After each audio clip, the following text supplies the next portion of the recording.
हेच ऐकायला आम्ही इतक्या लांब आलो. पैठणचं धर्मपीठ हेच सांगून आम्हा 4 पोरक्या मुलांची हत्या करणार.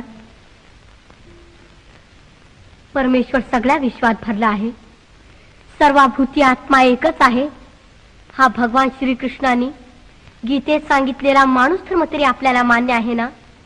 मग आम्हाला शुद्ध करून घेणं आपल्यासारख्या धर्मगुरूंना का अवघड वाटावं? वाह, मोठा शहाणा आहेस तू.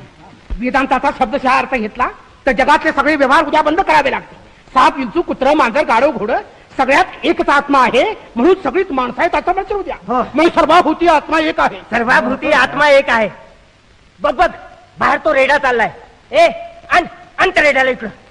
त्याचं नाव देखील ज्ञानात आहे. मग त्याचा तुझा आत्मा एकच का? होय, एकच आत्मा सर्व रूपाने नटला आहे. त्याचा आणि माझा आत्मा एकच आहे. असं? मग फोड बघू त्याला तुझ्यासारखी वाचा. आण त्या रेड्याला इकडं. चला चला, फोड बघू त्याला वाचा. फोड.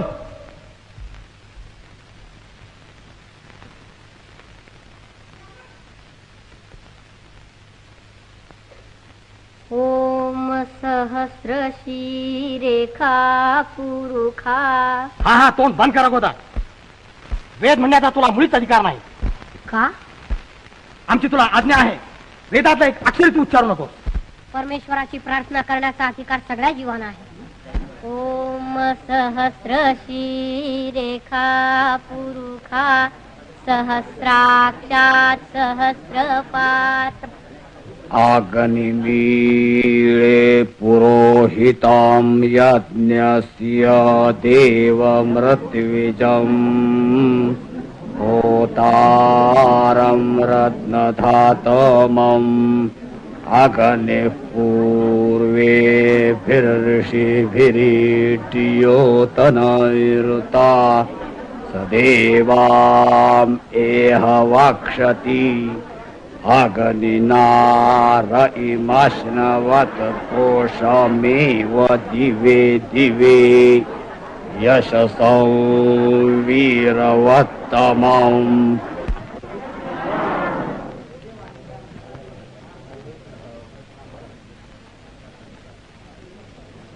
ज्ञानेश्वर, आम्ही ओळखलो नव्हतो तुम्हाला. तुम्ही मुलच ब्रह्मवेत्ते खरे ब्राह्मण. आम्ही ब्राह्मण्याची नुसती प्रतिष्ठा मिळवतो. क्षमा करा.